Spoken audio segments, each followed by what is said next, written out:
and welcome back to the virtual classroom. I'm your host, Dr. Olmsted, and welcome to part B of our lecture regarding the Cold War. Now, we left off, we talked a lot about foreign policy, the Cold War, briefly talking about the post-war prosperity. We'll talk more about that later.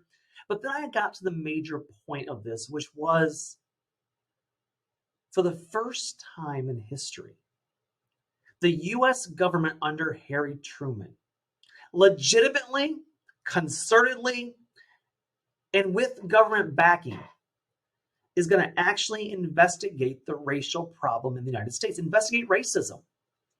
And this report is huge. If you ever want to read it, I have a copy of it. It's available on Google. You can download the PDF and read through it. But I want to focus the attention right now specifically on Latinos. Now, again, the majority of the attention in U.S. history courses, of course, goes to discussing in regards to African Americans, deservedly so. But the report specifically also looks not only at Blacks, but Mexicanos, American Indians, Chinese, and Japanese. So let's look specifically at Mexicanos themselves. So, quick overview of this. Although it finds that the great majority of immigrants to the United States from other countries have been Mexicans, who have been entering this country since around the turn of the century.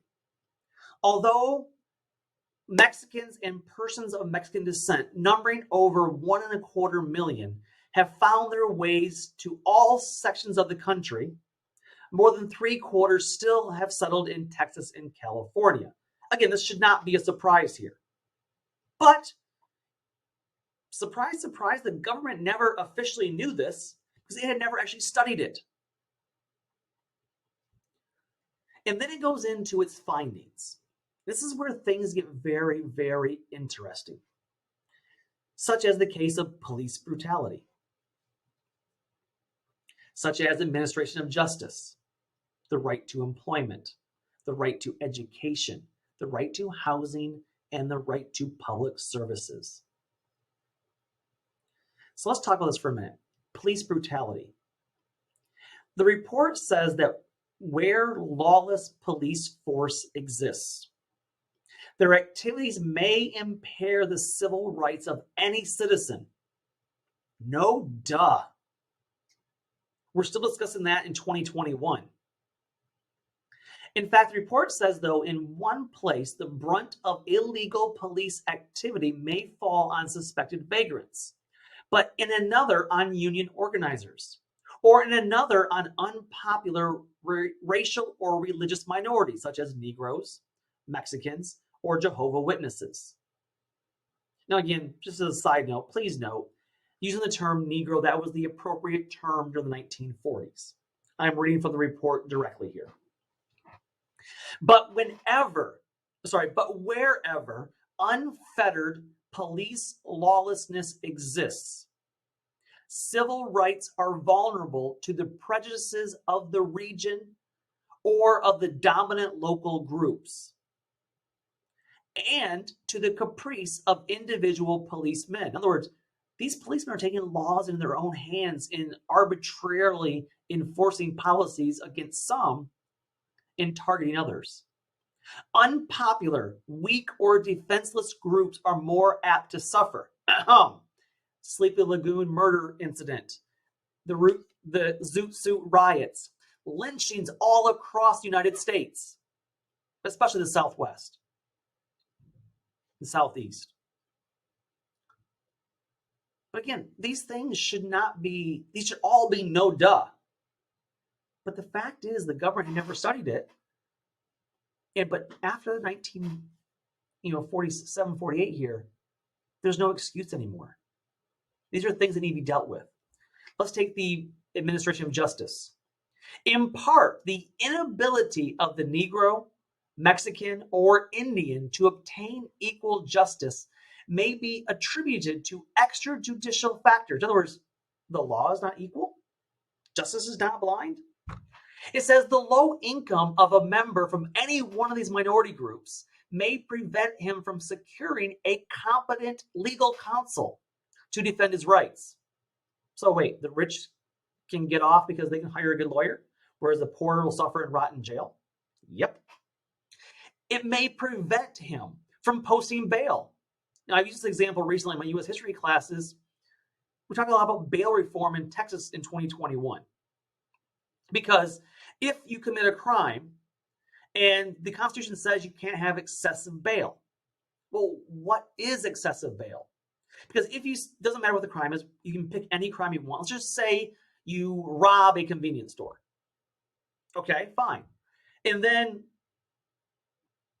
you get caught and you're given $1,000 bail or $1,000 bond, right? And so you can either A, pay the $1,000 and you can get out and live at your home until your trial date, which may be 2 years from now, because that's how swift our justice system works.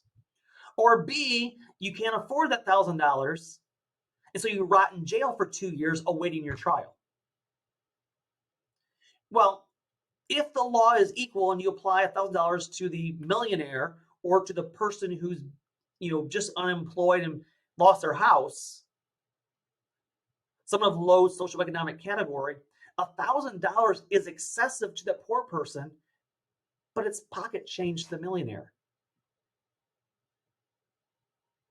And so what this is saying is that, not only will the poor person not be able to afford good counsel, but they won't be able to post bail to secure his release during trial. They will rot while the wealthy get to live in posh comfort. It may predetermine this idea of injustice, going back to the report. It may predetermine his choice upon conviction of paying a fine or going in jail. Some people can't afford to pay the fine. They're forced to go to jail. But these facts should not obscure or condone the extent to which the judicial system itself is responsible for a less than equal justice that's meted out to members of certain minority groups. It was estimated that 50 counties where the Latin American population ranged from 50 to 40%,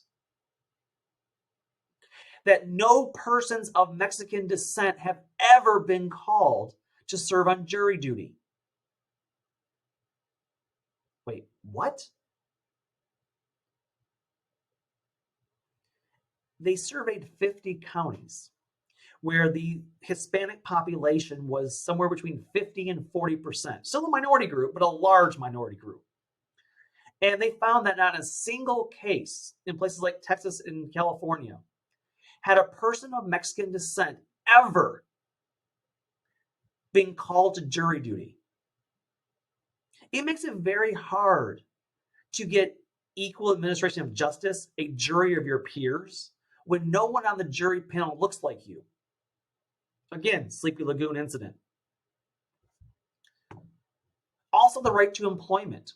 Mexican Americans, it said, so this is regarding Mexican Americans, the report says, quote, "We opened an employment bureau to help Mexican Americans in our office last year in San Antonio.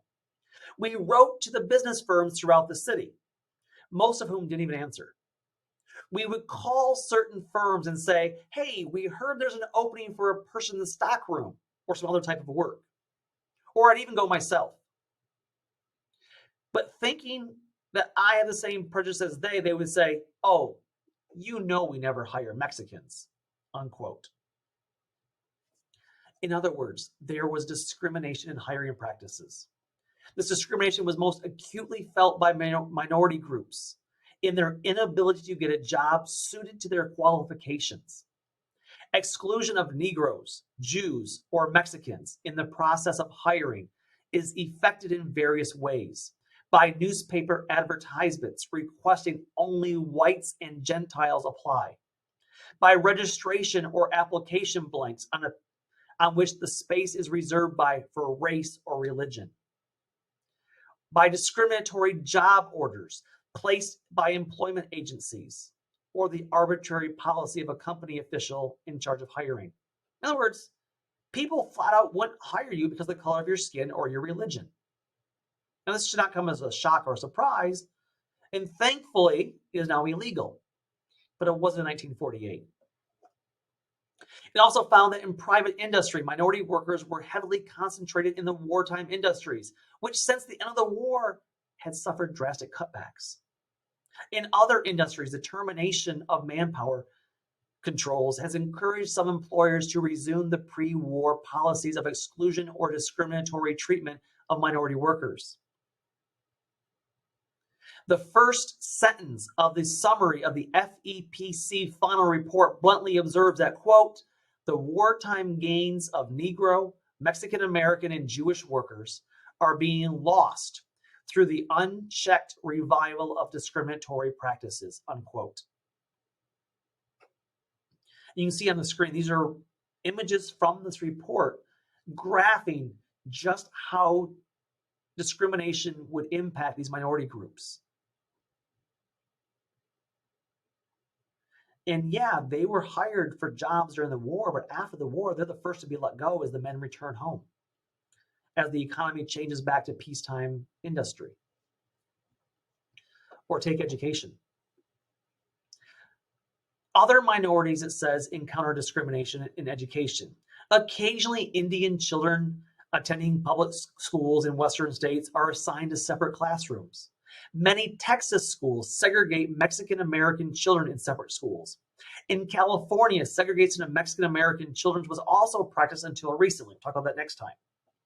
The combined effort of the federal court ruling and legislative action repealing a statute under which school boards claimed authority to segregate seemed to have ended in California schools. Again, we'll talk about that next time.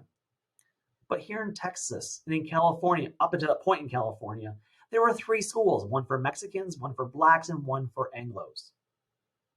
Despite the promise of separate but equal, funding was never the same, and it was always separate and never equal.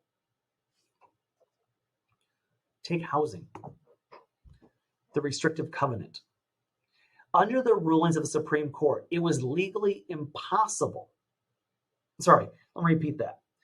Under the rulings of the Supreme Court, it is legally possible, the report says, to segregate housing on a racial or religious basis based on zoning ordinances. Accordingly, the restrictive covenant has become the most effective modern method of accomplishing such segregation. Restrictive covenants generally take the form of agreements that are written into your house deed by which property owners mutually bind themselves not to sell, lease, or rent to undesirables. These agreements have thus far been enforceable under court actions. Through these covenants, large areas of land are barred against use by various classes of American citizens. Some are directed against only one minority group, others against a list of minorities, including Armenians, Jews, Negroes, Mexicans, Syrians, Japanese, Chinese, and Indians. Then it goes on to say, while we do not know much about the land in the country is subject to such restriction, we don't know how much of the land is subject to restriction.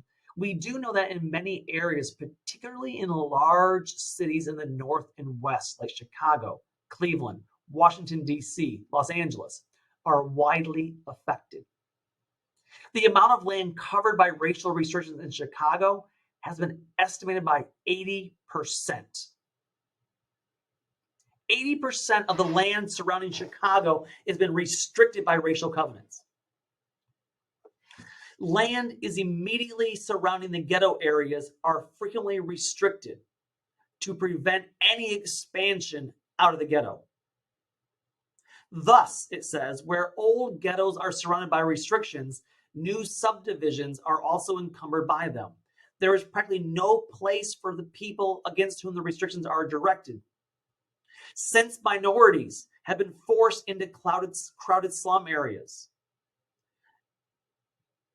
having no access to larger living areas, the restrictive covenant is providing our democratic society with one of the most challenging problems.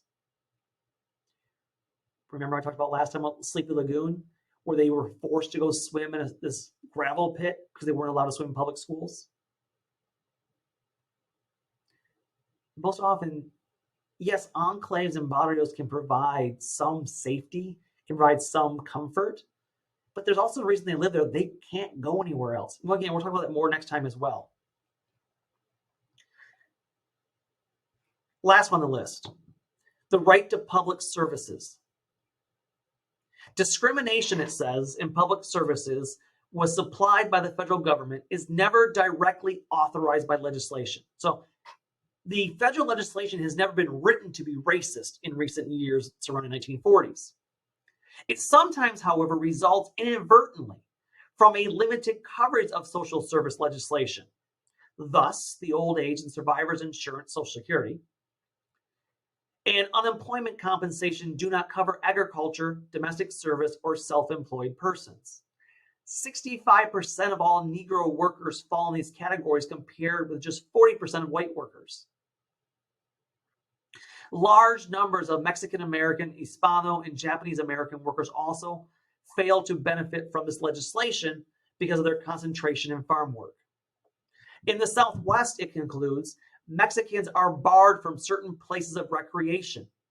In some rural and semi-rural communities, operators of cafes, beer parlors, barber shops, and theaters are adamant in refusing service to all Latin Americans, i.e., Juan Crow laws.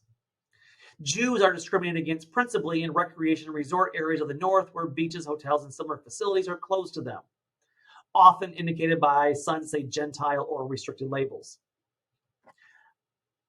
However, this has all been found out. This has all been publicized. There is a clear problem in the United States that has now been recognized by the government.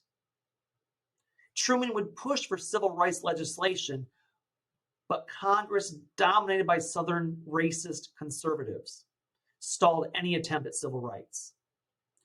Truman, as a result, responded through executive order, what he could do. And in 1948, issued Executive Order 9981, banning discrimination in the armed forces, effectively integrating the military, no more separate segregated units, theoretically. This was a victory. But for African Americans and Mexican Americans, they faced much larger problems in American society that still remained unsolved. But, and this is important, beginning with Truman, civil rights became part of Cold War policy. You see, the Soviet Union began to attack US racism in their propaganda. And we know that American policymakers saw civil rights as a way to kind of polish America's international image. So what's happening here is the Soviet Union began to say, wait, life is so good in the United States under capitalism and democracy? Really? Have you seen how they treat the minority groups? And they began to use that against the United States in propaganda. And Truman knew this. And he saw the civil rights battle as a way to clean up the U.S. image on an international stage. And in addition, Truman scared the ever-living crap out of the American people. And it does, unfortunately, lay the groundwork for increased animosity during the Cold War against anyone who stepped outside what was considered normal bounds of society, that you might be suspected of being a communist. It will set up the Second Red Scare. So Truman plays a double-edged sword here, and it wasn't intentional. He really did care about civil rights. Southern racists in Congress wanted to stop that. So he resorted to executive action with integrating the military. But at the same time, he saw this as part of Cold War policy, that if the Soviet Union is using this against us, then we should promote civil rights as a way to fight communism. The other side of it, though, was the way that Truman sold his Truman Doctrine containment policy to the American people by scaring the crap out of them. The fear that communism was around the corner, it was about to hit us, or we were about to run into the communist iceberg, as if we were the Titanic. And the result of this was that, yes, well, Truman definitely cared. And while Truman pushed for as part of Cold War policy, many in the American public were scared. They were scared that their neighbor might be a communist trying to infiltrate the country. And therefore, anything that fell outside what they considered normal was considered potential communism. Now, I really would love to go into more detail on these reports, on this whole Disabilities Rights Report. And we will examine specifically issues of education and segregation and justice and employment, housing and police brutality in more detail in coming lectures, how this actually plays out in the fight for them.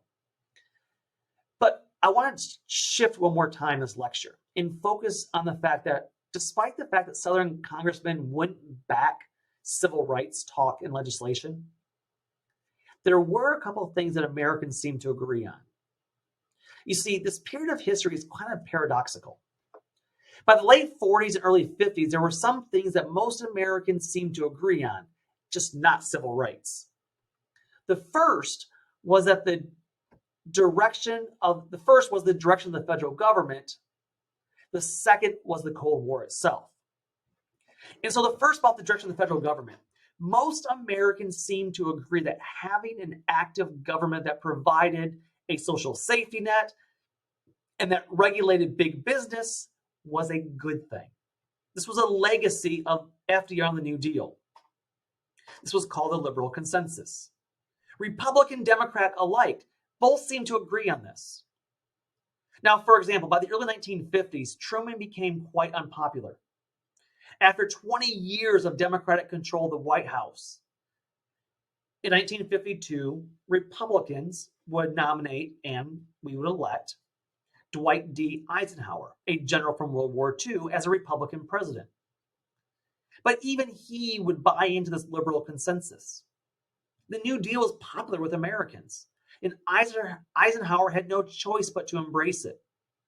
Now, he promised slow government expansion, but he would still retain all those programs. And you see the quote on the screen regarding the social safety net. He said, should any political party attempt to abolish Social Security, unemployment insurance, or eliminate labor laws and farm programs, you would not hear from that party again in our political history. Yes, there's a tiny splinter group, of course, that believes you can do such things. Among them are a few Texas oil millionaires and the occasional politician or businessman from other areas. Their number is negligible and they are stupid, unquote. But despite him even saying that he would slow the growth of the government, Eisenhower would dramatically increase the federal government, being involved in the economy with the creation of the Interstate Highway Act to connect the nation together under the auspices of defense. In fact, one of the very first sections of the interstate highway system was I-45 from Houston down to Galveston, because it ran right through where NASA's at. Its defense purpose. Eisenhower is a great example, a Republican who by the 1950s embraced this liberal consensus. But there was also one other type of consensus, besides the political side of things, besides the liberal consensus of politics, and that was a Cold War consensus. There was bipartisan agreement that we needed to stop communism at all costs. There was widespread agreement that communism was not only a foreign policy threat, but a domestic threat as well. Communism must not only be contained abroad, but contained here at home. And therefore, this Cold War consensus emphasized conformity above all else.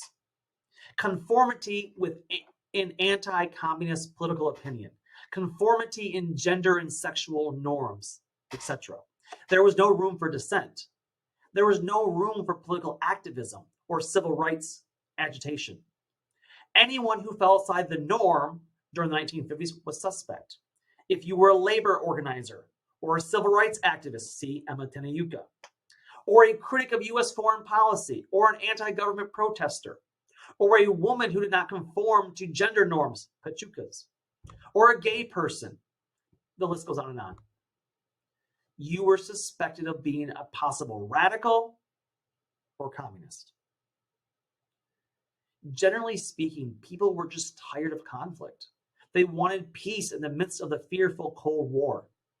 Social commentators focused on homogeneity of American culture, common standards of behavior. And this focus would lead to one other phenomenon of the era, the culture of conformity that will exist almost exclusively in the suburbs. But that's a topic for next time. So until then, take care and bye-bye.